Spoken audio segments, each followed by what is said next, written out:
Mga kaibigan, ako si Baltazar, ang inyong gabay sa mga kakaibang kwento at misteryo sa ating channel na Creepy Pinoy Stories. Maraming salamat sa inyong patuloy na pagsuporta at pagtangkilik sa ating mga nakakapangilabot na salaysay. Sa bawat paglubog ng araw, dala ko ang mga bagong kwentong magpapakilabot at magpapaisip sa inyo. Kung gusto niyong maging bahagi ng ating lumalaking komunidad ng mga mahihilig sa mga nakakatakot na kwento, huwag kalimutang mag-like, mag-subscribe at i-click ang notification bell para lagi kayong updated sa bawat kakaibang kwentong inihahain ko sa inyo. Ngayong gabi, sumama kayo sa akin sa isang paglalakbay sa dilim, sa isang lumang gusali sa Makati kung saan ang lihim ay naghihintay na mabunyag. Sundan natin ang yapak ni Carlo at Mark na ang tapang at pagkakaibigan ay susubukin ng isang alamat na kinatatakutan ng marami, ang bungis-ngis. Ano nga ba ang misteryo sa likod ng kanilang nakakapangilabot na karanasan? At hanggang saan nila kayang harapin ang mga hamon ng isang abandonadong gusali na puno ng nakaraang hindi pa natutuldukan? Ilabas na ang mga flashlight at ihanda ang sarili sa isang gabing puno ng kaba at panginginig dito lamang sa Creepy Pinoy Stories. Huwag bibitaw dahil ang kwento natin ngayon ay tiyak na magtatak sa inyong gunita. Sa paglubog ng araw, ang maputlang liwanag ng buwan ay tumatagos sa mga bintana ng abandonadong gusali sa Makati, na nagbibigay ng malamlam na ilaw sa mga sira-sirang pader at basag na salamin. Si Carlo, isang batang lalaki na may mahabang buhok at suot ang kanyang paboritong jacket na may disenyo ng paboritong banda, ay nakatayo sa harapan ng gusali. Ang kanyang mukha ay pinaghalong kaba at pag-aalangan. Sa tabi niya, si Mark, mas matangkad at mas mayabang ang tindig. Ang kanyang mga mata ay kumikislap sa pagkasabik habang pinagmamasdan ang lumang gusali, na tila isang bata na nakatayo sa harap ng isang sikat na theme park. Sa kabila ng kanilang pagkakaibigan, ang tensyon ay kapansin-pansin sa pagitan ni Carlo at Mark dahil sa pagkakaiba ng kanilang damdamin tungkol sa gusali at sa kwento ng bungis-ngis na kilalang-kilala sa lugar na iyon. Nagtatalo ang kanilang mga damdamin. Ang isa'y puno ng pangamba habang ang isa naman ay nag-aalab ang loob na harapin ang misteryo. Sa pagpasok nila sa gusali, ang kanilang mga flashlight ay nagtuturo sa mga kalawanging rehas at mga nagkalat na basura na nagbibigay ng isang eerie na tunog sa tuwing tatamaan ng kanilang mga yapak. Si Mark, na may bit-bit na backpack na puno ng mga gamit pang eksplorasyon, ay nangunguna sa paglalakad. Ang kanyang mga hakbang ay mabigat ngunit puno ng determinasyon, habang si Carlo ay sumusunod. Ang kanyang mga kamay ay mahigpit na nakakapit sa strap ng kanyang sariling bag. Nang marating nila ang isang maluwang na sala na may mga natumbang upuan at isang lumang piano, sila ay napaharap sa isang sangandaan kung saan ang isang daan ay patungo sa itaas na palapag at ang isa naman ay sa basement.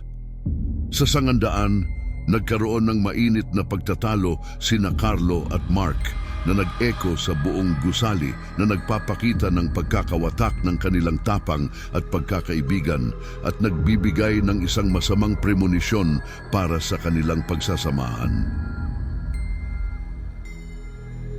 Habang lumalalim ang gabi at ang kanilang mga boses ay unti-unting nawawala sa dilim, isang hindi inaasahang pangyayari ang magpapabilis ng kanilang tibok ng puso at magpapalimot sa kanilang pagtatalo. Ano kaya ang naghihintay sa kanila sa mga madilim na pasilyo ng gusaling ito? Habang nagtatalo sina Carlo at Mark sa gitna ng maluwang na sala, bigla na lamang may malakas na ingay ang umalingaw-ngaw mula sa itaas na palapag. Ang ingay na iyon na parang isang malaking bagay ang bumagsak ay nagdulot ng matinding takot at kaguluhan sa kanilang dalawa. Tila ba may higanting nilalang na bumagsak mula sa kawalan.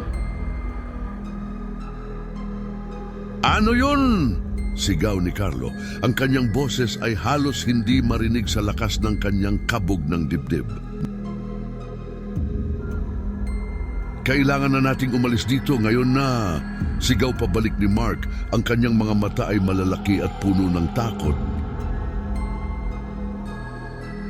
Bago pa man sila makabawi sa gulat, isang nakakabahalang halakhak ang sumunod na tila nagmumula sa lahat ng direksyon.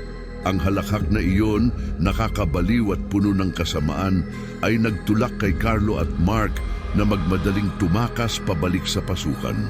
Sa kanilang pagmamadali, nagtapon sila ng mga flashlight at iba pang gamit na tila hindi na mahalaga ang anumang bagay maliban sa kanilang kaligtasan. Habang sila ay tumatakbo, nagkapalit-palit sila sa pagdaan sa mga gumuhong parte ng gusali. Ang bawat hakbang ay puno ng desperasyon at takot, habang ang halakhak ni Bungisngis ay lalong lumalakas at nagiging mas nakakatakot. Ang kanilang mga puso ay tila sasabog sa labis na pagkabahala. Sa isang punto, si Carlo ay biglang naipit sa isang gumuhong pader. Ang kanyang mukha ay nagpapakita ng matinding tensyon at takot. "Mark, tulungan mo ako!" sigaw niya. Ang kanyang boses ay nanginginig. Agad na lumapit si Mark at sa tulong ng lahat ng lakas na natitira sa kanya, si Carlo ay nakawala. Magkasama, hingal at pawisang nakalabas sila ng buhay mula sa gusali. Ang kanilang mga katawan ay nanginginig pa rin sa takot at adrenaline. Sa liwasang Bonifacio, ang dalawang kaibigan ay nakaupo sa damuhan. Ang kanilang mga hininga ay mabilis pa rin dahil sa takot na kanilang naranasan. Ngunit habang lumilipas ang oras, ang takot ay unti-unting napapalitan ng tawa. Sa paglipas ng gabi, nagpaalam si Mark kay Carlo na may bahid ng pag-aalala sa kanyang mukha. Pilit niya itong itinago sa likod ng isang pilit ng ngiti. "Pre, maaga pa ako bukas para sa pista ng Quiapo. Magpapahinga na ako," anya, habang marahang isinara ang pinto sa likod niya. Naiwan si Carlo, nag-iisa sa sala. Ang liwanag ng telebisyon, ang tanging ilaw na sumasalungat sa nakapaligid na kadiliman. Ang mga kulay mula sa screen ay sumasayaw sa kanyang mukha, nagbibigay ng isang kakaibang kapayapaan na tila ba'y nagpapalimot sa kanya sa mga pangyayari kanina lang. Samantala, si Mark na naglalakad pa uwi sa kanilang tahanan ay may napansing kumikinang sa bangketa. Isang kwintas na kapareho ng kanilang naiwala sa gusali. Pinulot niya ito, pinagmasdan, at sa isang iglap, isang hindi nakikitang puwersa ang biglang humila sa kanya papasok sa isang madilim na eskinita. Tila ba may kamay na nagmula sa anino na kumapit sa kanyang bukong-bukong at naglaho siya na parang bula. Kinabukasan, ang mukha ni Kuya Jun ay larawan ng malalim na pag-aalala nang ipaalam niya kay Carlo na hindi pa umuuwi si Mark. "Hindi pa siya nakakauwi, Carlo. Hindi niya to ugali," sabi ni Kuya Jun. Ang tinig ay nanginginig. Binalot ng pagkabahala si Carlo at agad niyang sinuri ang huling lokasyon ni Mark gamit ang cellphone. Nagtungo si Carlo sa isang abandonadong istasyon ng tren sa Maynila. Ang kapaligiran ay puno ng mga graffiti at basura. Ang mga pader ay tila nagkukwento ng mga nakaraang hindi na maaaring balikan. Ang bawat hakbang niya ay may kasamang ingay ng basag na salamin sa ilalim ng kanyang mga sapatos. Sa kanyang paghahanap, nakita ni Carlo ang mga nakakabahalang tanawin, mga lumang tren na may mga wasak na upuan at mga pinturang naglalarawan ng mga nakakatakot na mukha. Ang bawat larawan ay tila ba may mata na sumusunod sa kanyang bawat kilos, nagpapataas ng tensyon at takot sa kanyang puso.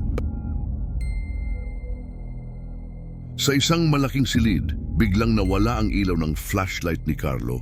Iniwan siyang mag-isa sa nakabibinging kadiliman. Ang kanyang hininga ay naging mabigat at ang kanyang puso ay tila ba gustong kumawala sa kanyang dibdib.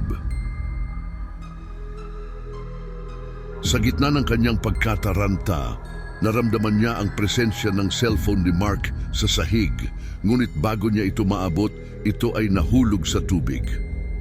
Ang kanyang pag-asa ay tila ba nalunod kasama ng cellphone sa malamig na tubig. Nag-iisa at nasa kadiliman, sinubukan ni Carlo na makatakas. Ngunit sa bawat liko, naramdaman niyang siya ay naiipit na. At sa kanyang huling sandali, sa gitna ng kanyang paghingal at pagpupumiglas, nasilayan niya ang nakakatakot na anyo ni Bungisngis. Ang mga mata nito'y nagliliyab sa dilim, ang ngiti ay nakakabaliw sa lapad. Bago tuluyang nilamon ng dilim ang lahat, ang kanyang sigaw ay nag-echo sa walang hanggang kadiliman. Isang paalala sa misteryo ng lumang gusali ng Makati na ngayon ay bahagi na ng kanyang sariling bangungot. Mga kaibigan, ang kwento ni Carlo at Mark ay nagtuturo sa atin na ang tapang ay hindi nasusukat sa pagharap, sa hindi maipaliwanag, kundi sa pagtanggap ng ating mga takot. Salamat sa pakikinig sa Creepy Pinoy Stories. Huwag kalimutang mag-like at mag-subscribe para sa mas marami pang nakakakilabot na kwento. Sa susunod na pag-upload, magkita-kita tayong muli. Mag-ingat ka. Baka ikaw na ang susunod na mabiktima ng dilim. Paalam. Hanggang sa muli, mga kaibigan.